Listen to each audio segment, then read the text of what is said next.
My brother and I had matriculated at Georgetown University Law School intending to become lawyers. We didn't have any money, but I did have ability to write, and I promised that I would write stories about successful men, sell them to the magazines, and pay our way through. And my first assignment, fortunately, was with Andrew Carnegie in Pittsburgh. He gave me 3 hours. And when the 3 hours were over, he said, now, this interview is just beginning. Come on out to the house, stay all night, and after dinner, we'll take up the interview again. He kept me there 3 days and nights. And believe you me, I was more than flattered. I wondered what it was all about.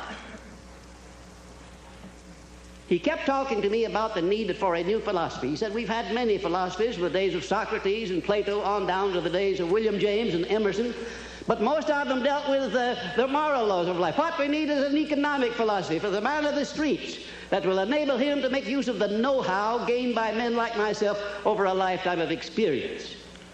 Well, it sounded very nice to me, except for one thing. I didn't know exactly what that word philosophy meant.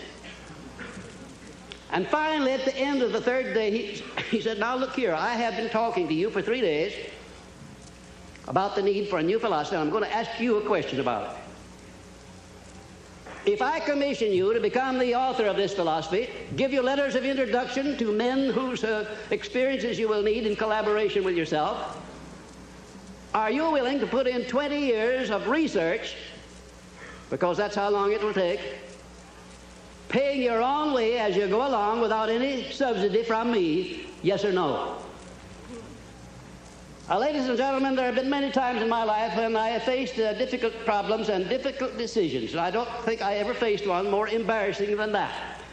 Because when Mr. Carnegie put that proposition to me, my hand was down in my pocket, and I was fiddling with the money that I had there, just about enough to get back to Washington, and if I'd had to stay at a hotel instead of Mr. Carnegie's house, I wouldn't have had that much. I didn't even know the meaning of the word philosophy, and here the richest man in the world wanted me to go to work for him for 20 years without pay. Wasn't that a situation for you? I started to tell Mr. Carnegie, I started to do just exactly what you or the most of us people would have done under the same circumstances. And what do you think that was? What would you have done if you would have faced that sort of proposition, going to work for 20 years without any pay for the richest man in the world? Well, yes, that's what I was about to do. But something inside of me wouldn't let me open my mouth until I got a hunch that if Mr. Carnegie had kept me there for 3 days, it must have been for a purpose. That he must have seen something in me that I didn't know was there. Also, that a man with Mr. Carnegie's reputation for picking men certainly didn't pick me to do a job like that unless he knew I had the ability to do it. And whatever this something was, this silent, invisible person that was standing, looking over my shoulder and whispering in my ear, said, go ahead and tell him yes. I said, Mr. Carnegie, I not only will accept the commission, sir, but you may depend upon it that I will complete it. He said, I like the way you ended that sentence up, and I think you'll do it. You have the job. The only contribution Mr. Carnegie ever made to me outside of introducing me where I needed to be introduced was to pay my expenses in the early part of my relationship with him. The first man he sent me to see was Henry Ford. Now, he said, I want you to go up to Detroit, become acquainted with Henry Ford, observe him carefully, because one of these days he's going to dominate the motor industry. And it's going to be second only to the steel industry. This was in 1908, the late fall of 1908, ladies and gentlemen. I went up there and spent 2 days trying to find Ford, and when I did find him, he came out of the rear of a shop where he'd been doing some experimenting with an old pair of overalls on, a plug hat or a derby hat that had been bashed in the crown, grease all over his hands. I remember he got my shirt sleeves dirty when I shook hands with him. And I sat down for a half hour with Mr. Ford, and about all of his conversation consisted of yes and no, mostly no.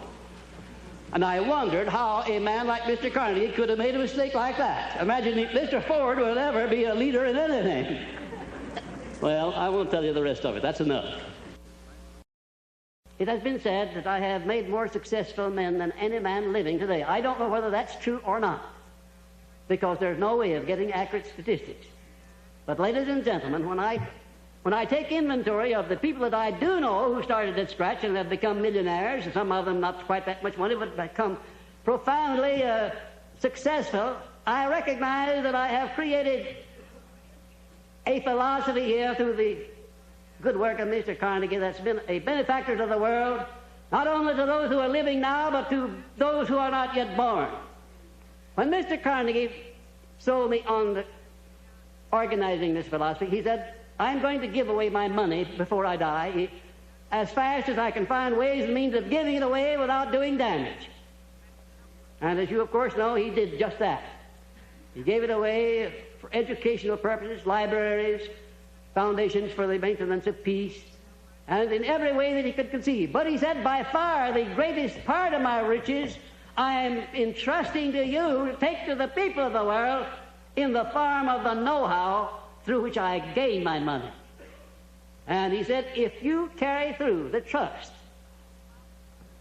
and perfect your job, as I sincerely believe you will, you'll live to see the time when you're far and away richer than I am, and when you will have made many more successful men than I have ever made. And ladies and gentlemen, when Mr. Carnegie made that statement, it was just too much for me to swallow.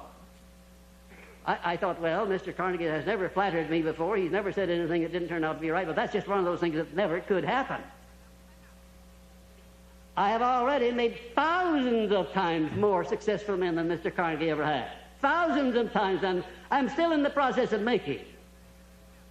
You know, ladies and gentlemen, during those 20 years of research that I put into the building of this philosophy, I ran into some very profound facts and truths. And one of them consists in this fact, that when a great crisis comes over the world, there always comes out some unknown with the formula for dissolving that crisis. Like Abraham Lincoln, for instance, in the time of need, when this country was about to be split asunder by internal strife. By George Washington preceding Lincoln. By Franklin D. Roosevelt at the time when the people were stampeded with fear and they were standing in great lines to draw their money out of the bank. And I sometimes wonder if this hand of destiny, which has such a long arm behind it, doesn't reach over in places like the one where I was born and lift out people out of humble and lowly stations and give them great jobs to do in life as an inspiration and an object lesson to other people to show what can be done when one recognizes the God-given power of thought and puts it to proper use. Because if you really and truly tune in on the main line of my source of faith and my source of enthusiasm, become indoctrinated with this philosophy, no matter what it is that you're doing in life, what it is you want to do, you'll find a way always open, and I thank you very much.